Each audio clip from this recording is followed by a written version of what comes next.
let's begin. Hi everybody, welcome to my second talk today, Microservices, Death of the Enterprise Service Bus. The goal of this talk is really to show you our customer stories and how we realize microservice together with our customers. I work for TIBCO, which is a middleware vendor, but nevertheless, this talk is not really about the middleware software, but really about microservices. So it's really relevant even if you're not using an ESB or something like this. But it's from this perspective. And it's also not as low level as the one before about Kubernetes. So that one was really just about the infrastructure and about how to using that. We are here now talking a little bit about the higher level, how to implement microservices, how to deploy them, about architecture and how to exposing them to others, and more about that stuff. As I said, a little bit a higher level.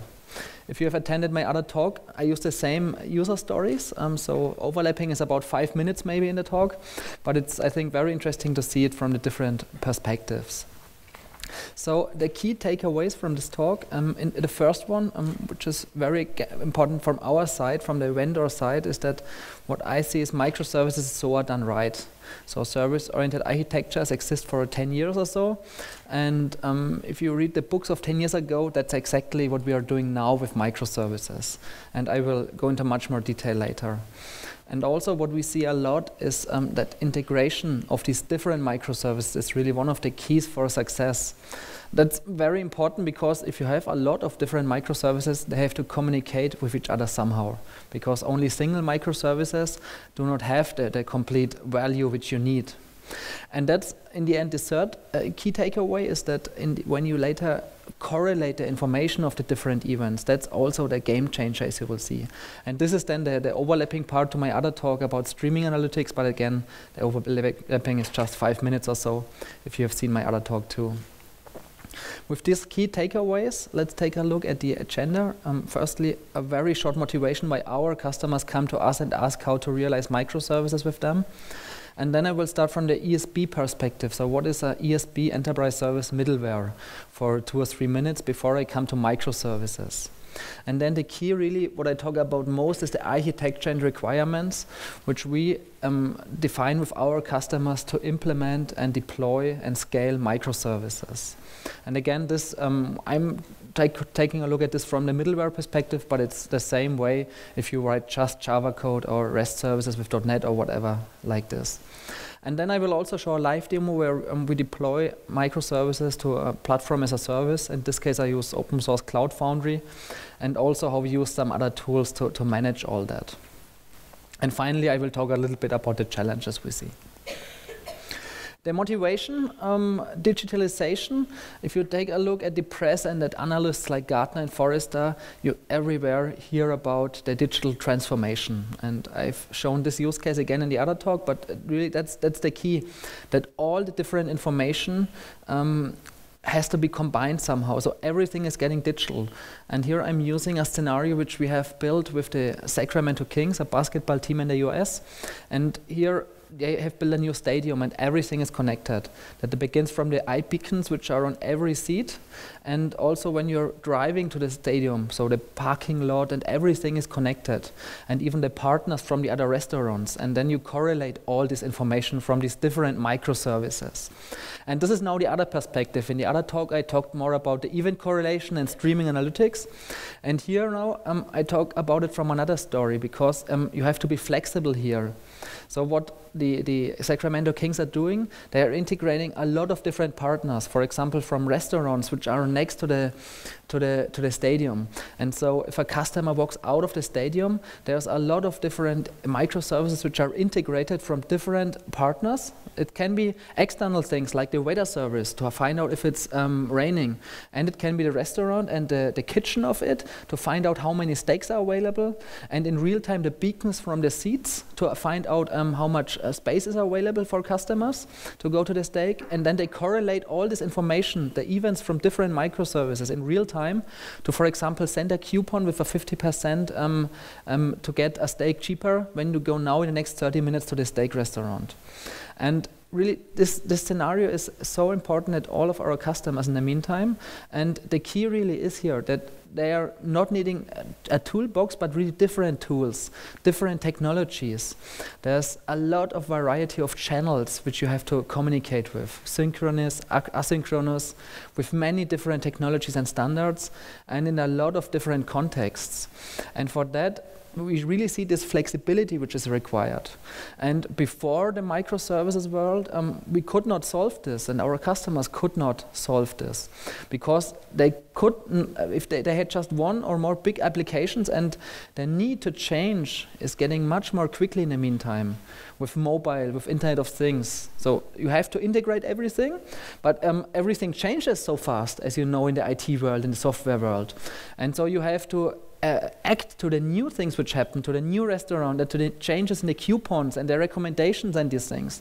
And though you have to be flexible with all of that. And that's really in the end the reason why the customers come to us and ask us, okay, now from our existing systems, how can we go to microservices? But before I come to that, let's begin the story from the enterprise service bus. So I work for TIBCO. We are a middleware vendor, and enterprise service bus is one of our key products our customer use for mission critical productions. And therefore, what we see a lot, and that's why the customers use our middleware, or one of competitions, of course, sometimes, is that all the different systems have to be integrated. And this will not change. This will not change with microservices or any other concepts. This number will even increase. Because if you're not a greenfield, like a startup which begins from the beginning, like Uber or so, right? They begin from the new and start a new application. Then it's a different situation than our customers and most other enterprises globally. So we have banks, we have retailers, we have logistics, we have airlines, we have all different industries, and everywhere it's the same.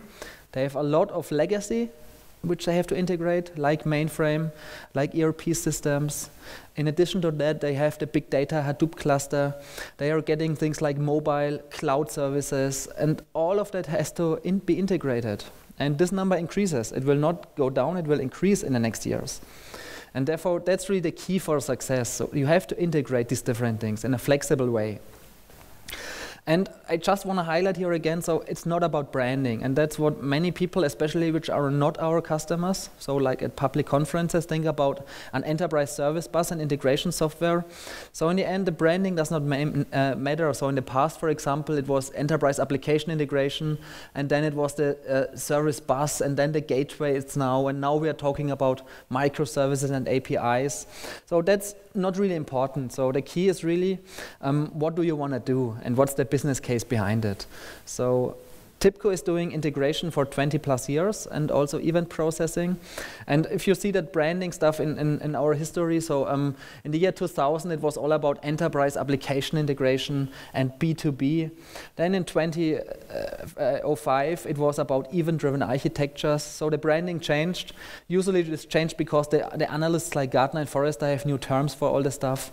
But the basic idea is always the same. Right?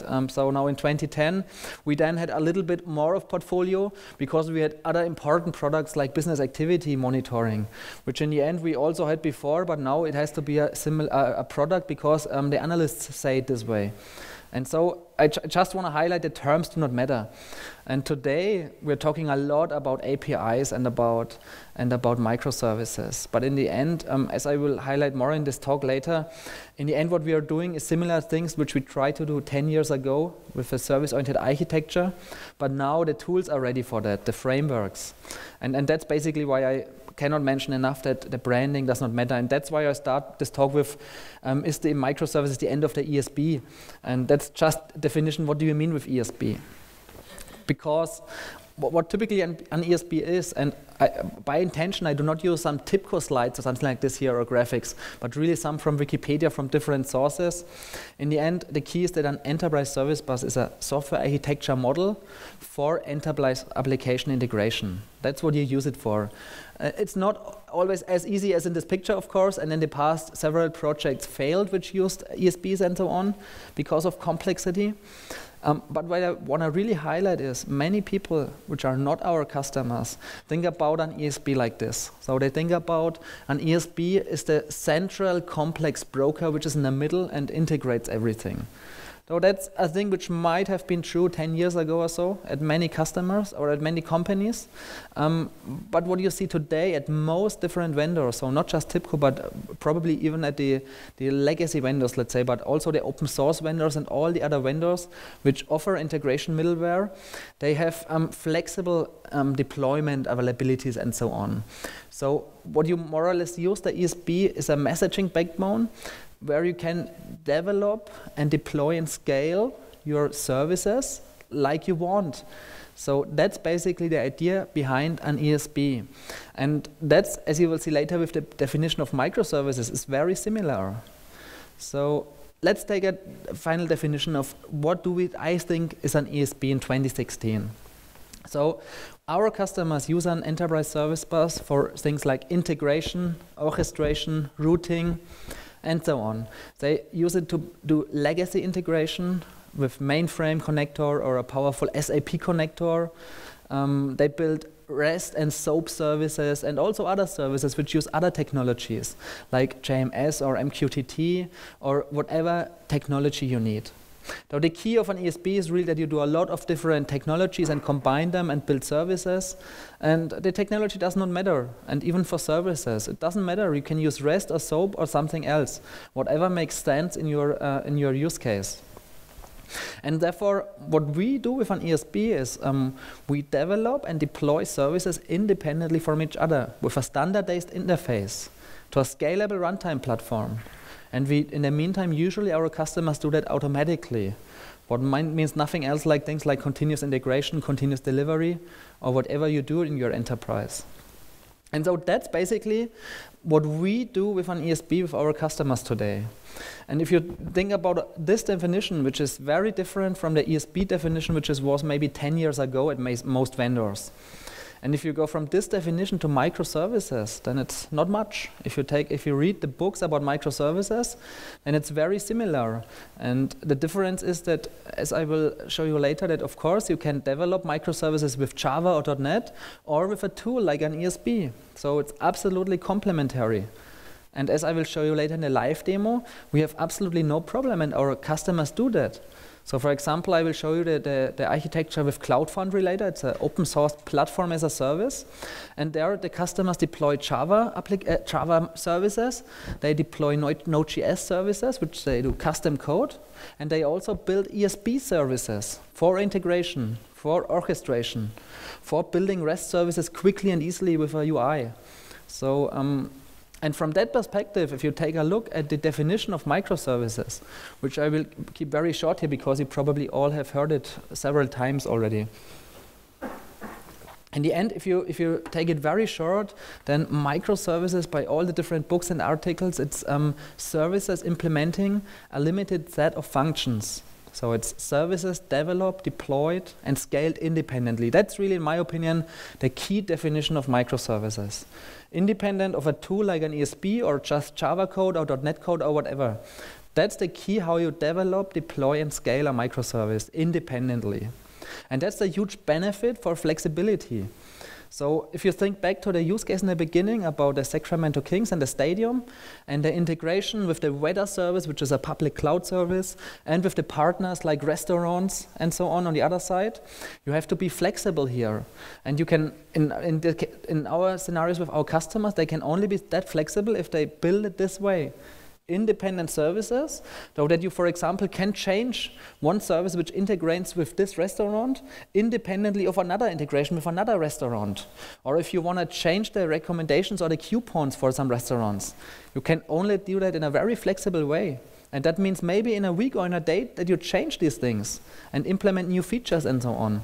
That's the way why our customers use microservices, ESB services, and others like Java, .NET, and so on. And so the funny thing is, many people then ask, this sounds like SOA, like service-oriented architecture. Because if you take a look at the books, and I'm not talking about the microservices books of 2015, I'm talking about books from 2005, then yes, it's a very similar definition. So from the books, from the theory, we already planned to do this 10 years ago. The problem was that there were no open source frameworks available for that, and the products were not ready in a way like today. So take a look at some of these things. Sounds like SOA. And so, yes, it sounds like SOA, but what we really do today with microservices is what was defined in the books 10 years ago. So today, when we talk to customers and when we implement projects with them, there is really no commitment to a unique technology. So they build REST and SOAP services and integration and orchestration with our ESB because it's the easiest tool to do that. The time to market is very good. And some other complex algorithms, for example, they build it with Java, of course, because it's not a thing for an ESB. It's complex Java code. So under the hood, the databases, they do not just use an Oracle database anymore. They use NoSQL, a graph database, they store data in Hadoop, and so on. Whatever makes sense for the use case. The architecture is getting much more flexible. We are seeing that more and more that customers, even if they could develop small services in the past, they didn't do it. They built more complex applications with vars or EARs, with many services in one deployment. Today, what we are doing, we are really implementing small services or smaller services which have a domain which is implemented for it. And that's only possible also because the tooling is ready now, because we have things like continuous integration with a Jenkins server or something like this. We have now containers with Docker, or as I will show you later, with Cloud Foundry, they also have a container implementation. So probably Docker wins this thing, but there are a lot of these container concepts, and that's good, and that makes sense, because with these kind of frameworks, it's possible to do this flexible architecture. And as I said, the services now are managed as products with their own life cycle. We see more and more here. That's one reason for that is the cloud, that you can easily deploy it to production without a lot of operations teams which you have to talk to and make checkboxes and crosses everywhere, especially in large companies where it's not that easy to get a new VM or a new instance of something, like today with Amazon or Google or where you want to do it. And key really is also, I think, the industrialized deployment. That in the end means this DevOps stuff and continuous delivery, that you can automate many things which were not possible 10 years ago when the SOA books were written, because there was no Jenkins in a way it is today, and all of these tools. And also a key, and I also absolutely agree to that, if you take a look at Martin Fowler's definition of microservices, you have to use dump roots and smart endpoints instead of a heavyweight central ESB. Because with a central heavyweight ESB, like I discussed before, it's just complex and it's one thing in the middle, and that's not the thing to do. And I will come back to this point later. So let's now take a look at the architecture and requirements. That's really the key of this talk in the end. Here we have 6 points which I see or we see at our customers for requirements for a microservices architecture. And I will now go through each of them and discuss how our customers do that. The first one, which is probably very clear, is the service contract. So if you have many independent microservices or services or APIs or whatever you brand it, it doesn't again matter, then you have to define how they communicate with each other.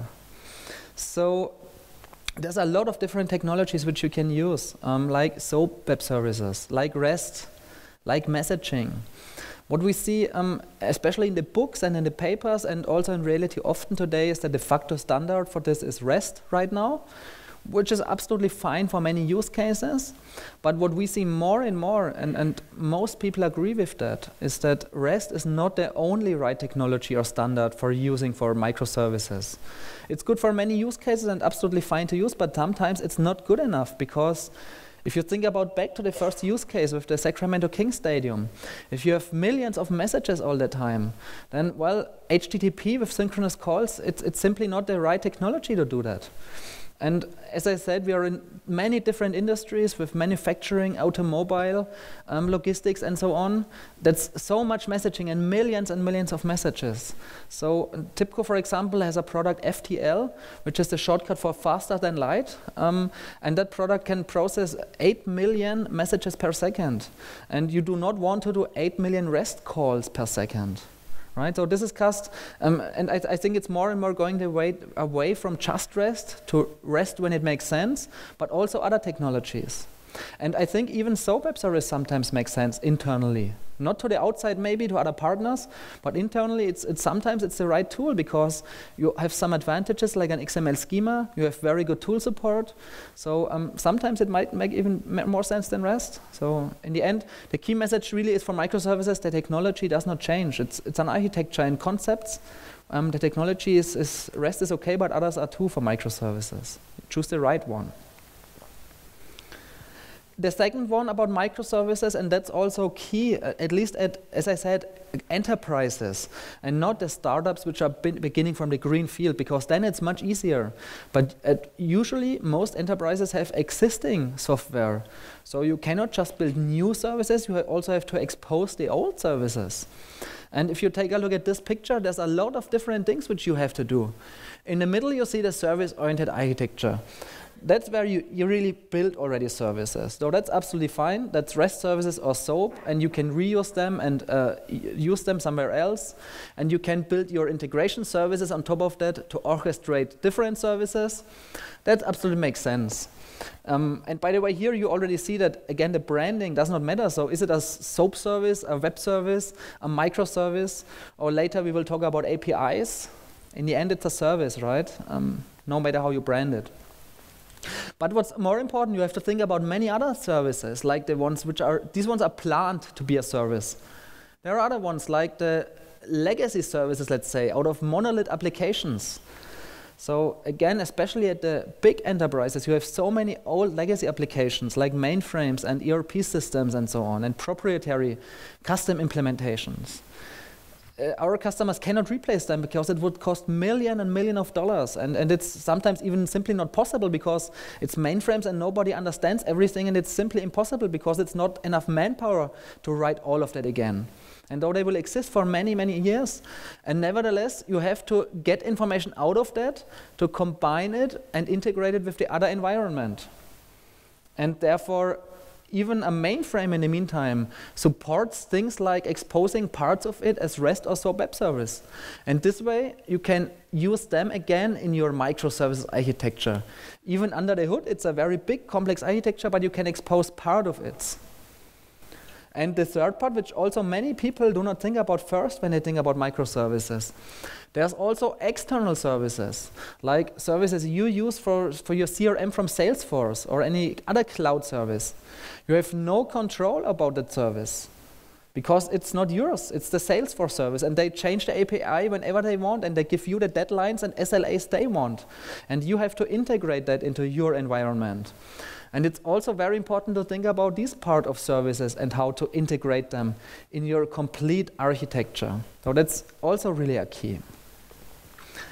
And here then I usually come back to the ESB part, because that's the things. I mean, absolutely fine to build services in Java and .NET and whatever, but if you then have to integrate all these different things which I've just talked about and orchestrate them and do complex mappings, which have to be done because a mainframe has a completely other structures in an SAP system and the Salesforce cloud system, then we are usually coming back to the ESB, where you can do these things with visual development. And here, usually the next argument comes from several people in a public conferences which have tried an ESB 10 years ago. And here I can just say, yes, 10 years ago it might not have been working, but today visual development works, right? In almost all use cases. So and typically in our projects, our customers, and it's big complex projects. For example, the German railway has over 20 different applications and systems for rails, just for rails. They have thousands of applications, but only 20 for rails. And all of them have to get the same information in the end, in real time. And you can assume that's a lot of integration. And for that, they use this kind of visual coding. And in our projects, usually around, for the integration and orchestration parts, around, I would say 90% can be done with the visual development. Not everything, but therefore you can code that absolutely fine. Because in an ESB then you have these powerful connectors to all the systems. So you, for SAP, for example, which every customer in Germany has an SAP system. And you have to use things like BAPIs and IDOC and all these proprietary protocols of SAP. And a lot of things around this, like transactions and distributing this and scaling, and also maybe sometimes throttling or so, and asynchronous and synchronous. And with a powerful connector, you can all do that with an ESB, or of course you can use just the SAP jar library and do it by yourself. It's always an option, but here it's really about time to market, about mission critical systems which have to run 24/7 all the year. And that's one of the arguments why many people use an ESB. For example, here's one last screenshot where you can build REST APIs, for example, really by clicking and dragging and dropping. And as I said, that really works in the meantime. It's not like 10 years ago. But back to the microservices architecture, independent of ESB or coding. One other architectural problem is that you have to discover all these services. We have a lot of microservices, single, independent, deployed, and scaled. But now you have to manage all of that. And that's also what the Kubernetes talk was about before this talk here. So you have a scalable infrastructure, but you also have to manage all this cluster stuff. And the one side is the internal side, the internal service discovery. As you can see here, there's many different options. Like, for example, you can use Eureka, the Netflix implementation, or Apache Zookeeper, or many others. Or you use a cluster framework like Kubernetes or Mesos Marathon or Amazon's Elastic Load Balancing. They all have some kind of internal service registry, because in microservices world, you do not want to care about the scalability and deployment and how you do it. As I will show you in the live demo, you really just want to develop your web service or your service, microservice, and deploy to the runtime, which is a cloud platform or an internal or whatever. And the scalability and all that stuff is done by the platform for you. So again, it doesn't matter if it's Docker with Kubernetes or if it's Cloud Foundry like I show you later. It's the idea that you do not have to care about this. So a few people, of course, have to do that. Like in the talk before, the people who implement and configure the Kubernetes under the hood. But the others, the developers, and that's the most people then on top of that, just implement their services and deploy them there.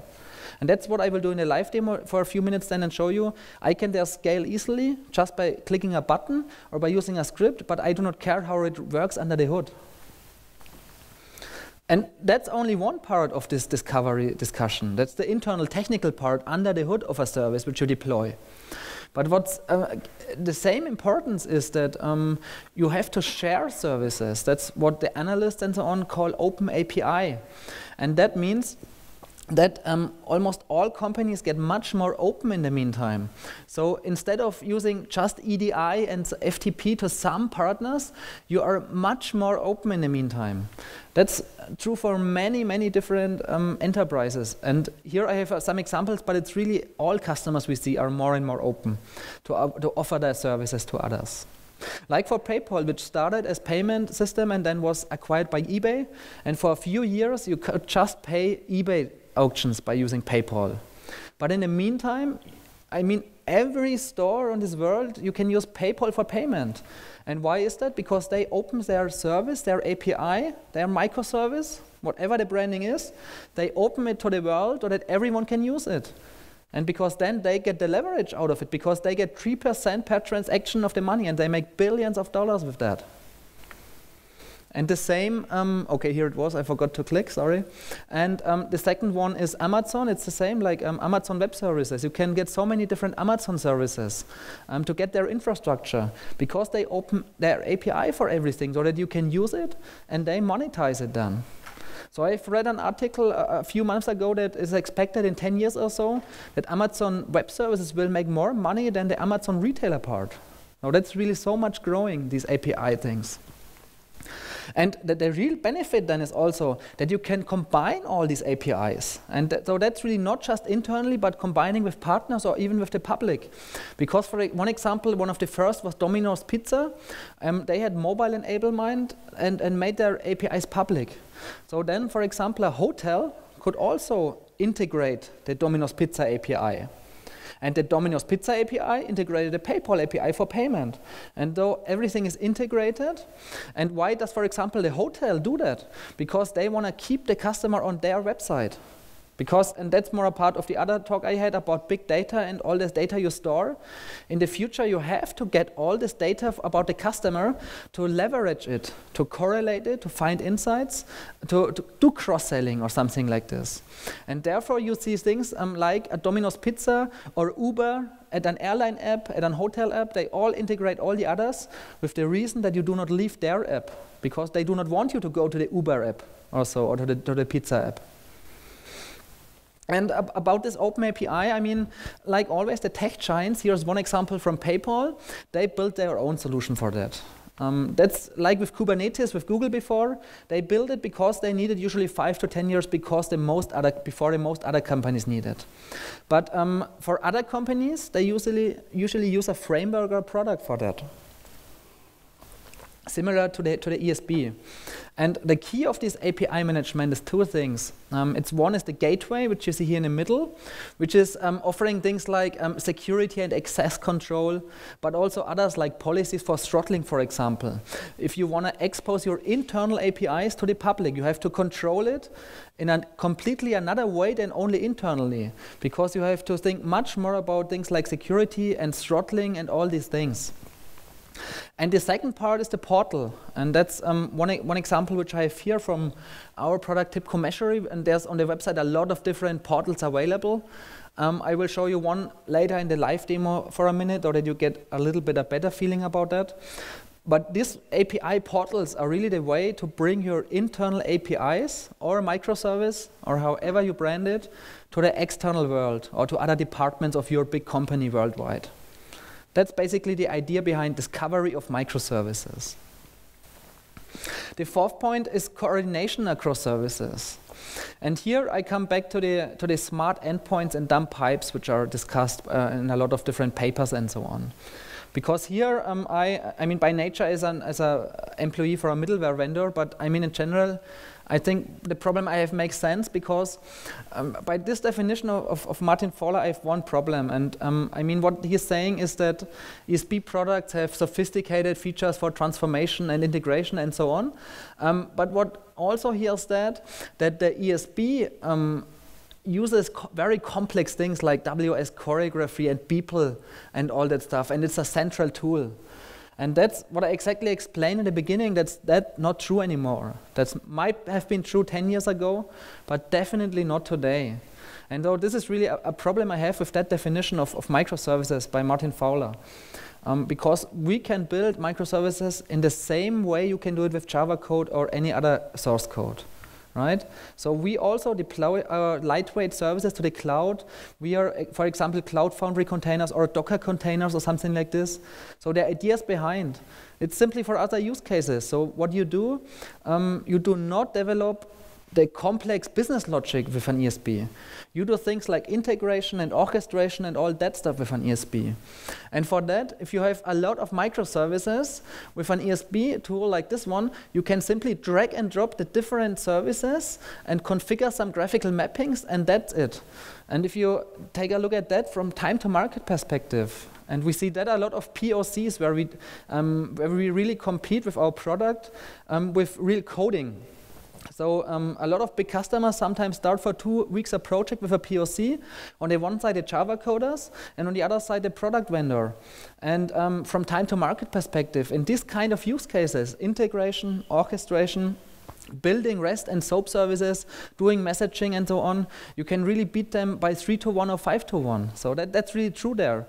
And that's what we prove, and that's why our customers then use our products for some use cases, not for everything, instead of just building microservices with Java and so on.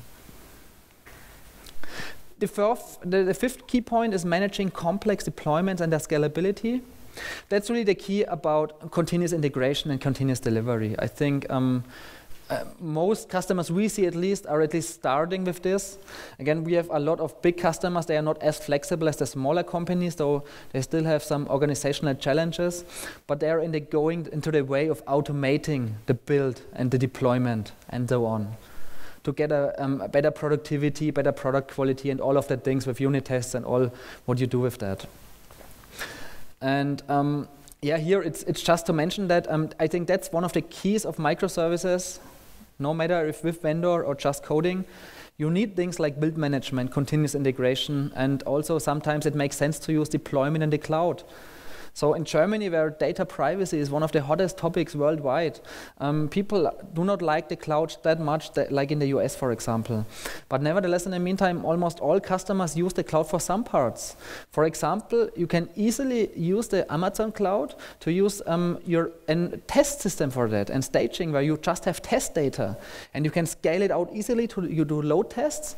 You do not need any physical bears or so. And so the cloud is also coming more and more, and this is really, I think, one of the keys. If you do not use that, then it's very tough to really build microservice architectures, because it's many independent services you want to deploy and scale, and without automation and these kind of frameworks, you probably cannot do that successfully. And the sixth part, and this is in the end the overlapping to the other talk which I had about streaming analytics 3 hours ago. If you have now so many different microservices, you still have to get an overview about that. You have to monitor that and correlate that again. And in this part, it's two sections. The first one is if you have distributed microservices which are scaled on different servers, then you have to monitor all of that. And the analysts call this operational intelligence or also log management. So that's simply tools where you can then collect all the different data from different microservices again, and then monitor that and do alerts or whatever you want to do. There's a lot of tools on the market and open source frameworks. I cannot go into detail here. I have on my blog post, if you want to take a look. I had another talk about only this topic for 60 minutes, so it's very detailed, where you see the differences, for example, between open source frameworks like Elasticsearch and Logstash or Graylog, and the classical vendors for that, like TIBCO, LogLogic or Splunk, and also the software as a service, things like Papertrail or Loggly or Sumo Logic. The second key part is then the event correlation of microservices, because again, think about the story in the beginning with the Sacramento Kings Stadium. It's only a value if you correlate the different information. Is it raining outside? Is there seats empty in the restaurant? Is there steak available? Only if you correlate the information of the different microservices, then you can make the offer with the coupon for 50%. It does not make any sense if there is no seat available in the restaurant, right? Because then the customer is unhappy and will not come next time too. So you have to take all of this information in the right context and personalize it and act in real time on that.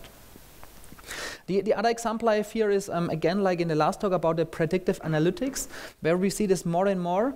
And in this example, it was an oil company which had a lot of problems with machines which were exploding, which really cost 20 million and more one explosion. And what they are doing, they're analyzing all the historical data of the different sensors. And then they are finding patterns why this machine might break, and they can compute a probability, for example, 80% that a machine will break or explode. And then they want to replace it before it explodes, of course. So first, you have to take a look at the historical data in Hadoop or another big data platform, find the insights, but then you have to act on that. And if you think about this use case I showed before in the other talk also, from the microservice perspective, then this is simply different microservices which you use. One for measuring the voltage, one for measuring the temperature, one for measuring the vibration in real time. Right? So this again is a good example where REST is probably not the right technology for microservices, because each of these services has to send millions of messages a day, and this has to be done via some kind of asynchronous messaging standard like MQTT or AMQP or a proprietary protocol, but it has to be something with messaging in high volume.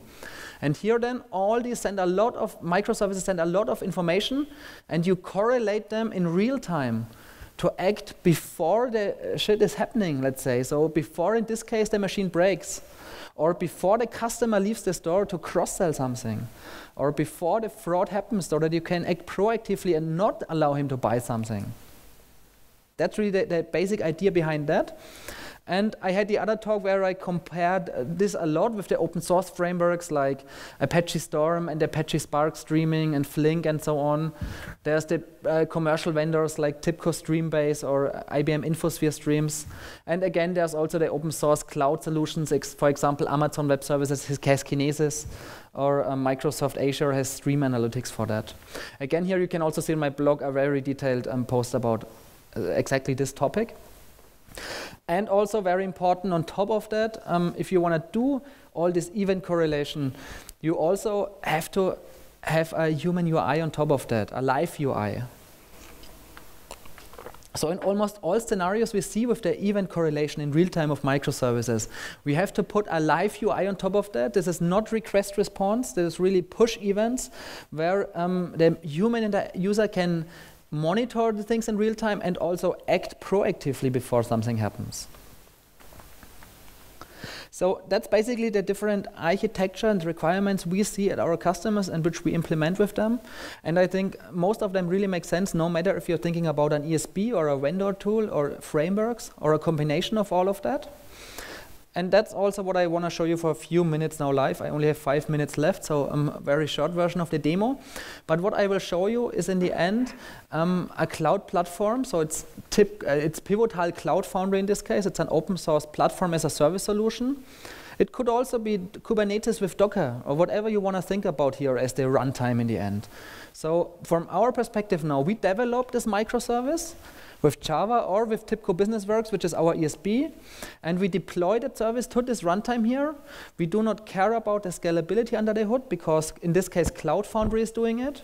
And we are also working here together with other microservices. So here you see we have BWCE, that's our product, apps or services. We have Spring services, we have Java services, Node.js, all of that works together, and that's absolutely fine. And I also show you shortly the API management part and the log management part. So, as I said, only a few minutes. I have 4 minutes left. This is the Pivotal Cloud Foundry UI, and what I have deployed here is a service. Let me just start the engine. Where is it? I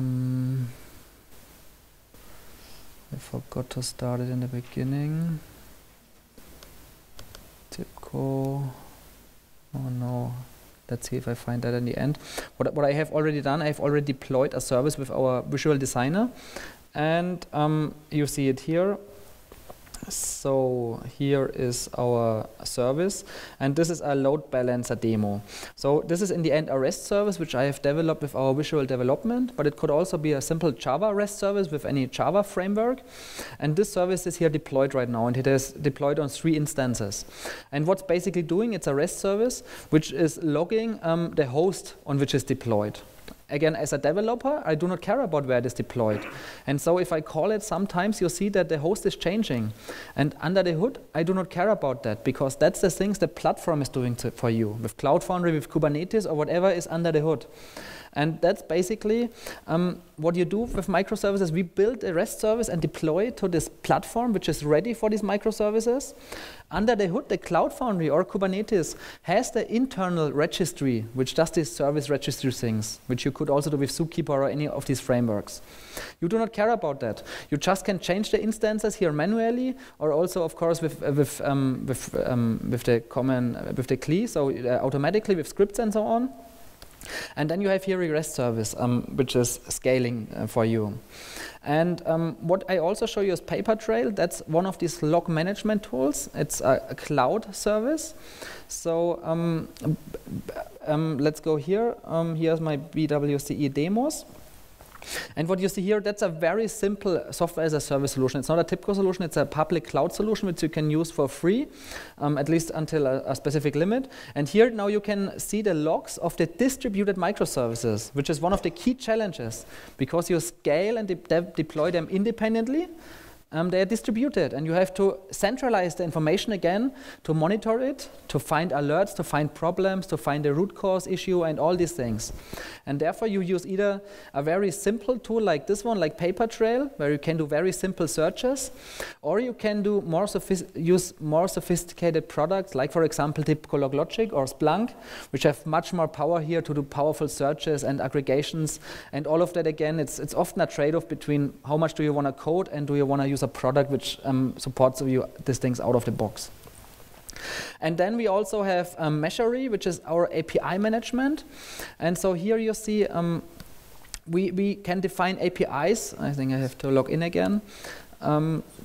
Where you can expose the internal microservices to the outside world, which could be public or a partner or what else, or internal to other departments. And here, so my last minute. And here then you see my customer service, and in the end I just now here used a proxy for that. So I just offer this one under another URL for that. But typically what you do thing is configuring things like security, like throttling, and all these things you want to do. For example, you can do different plans with different payments and monetization and all these things. And finally, just to show you this, if I use the REST service with Meshery, then here again it's the same REST service, but the URL is a different one. This is the one the public people could reach. And in the real world, there's a lot of different examples. One example is Sabre, which is an airline ticketing system. And they are, for example, working together with the airlines like Delta and United and so on. And so they have to pay their money. But in addition to that, they are opening their API to the public so that everyone can use that. For example, they have a bargain finder, and you can find the lowest fares and all that stuff. So they are opening their internal API to the public, like the PayPal example, the AWS example. And we see that every customer that they are publishing their internal microservices to the outside world so that everybody can leverage it and that they can get the value. I mean, the airlines like United and Delta do not like this because they lose money and flights and so on. But that's what every company is doing, publishing their own service to leverage and get the customer before someone else is doing that. And so I'm already over time, I think, a minute, so let's conclude this when the slides come back. So this was the live demo, and just shortly the challenges. I think it's very important that some cross-system things are important, like data formats and responsibilities, communication protocols. But internally, of course, you can use different languages, different tools, and so on. I mean, but what's really the key is, nevertheless, microservices is not a free lunch, and I can really recommend this blog post, which in the end says the challenges and costs are as real as the benefits. So microservices are a good architecture, but not for every use case, and that's really to keep in mind when you begin new pilots or so with microservices. So key messages for you to leave: microservices so are done right. I have explained that a lot. And then the integration is key for success. We see that more and more because the number of interfaces will grow even more with cloud, with mobile, with IoT. So it will be more and not less. And again, the event correlation in real time is the game changer. That's what we see at all our customers, how they add value, business value, because they correlate the different information in real time to prevent fraud, to do cross-selling, to do predictive maintenance, and all these stories. You can only do that if you integrate the different microservices and act proactively while the data is in motion before it is there to the database. That's it. We now have a coffee break, so thanks here to our sponsor. And as I'm over time, if you have any questions, please come here and ask me by person. Thanks a lot.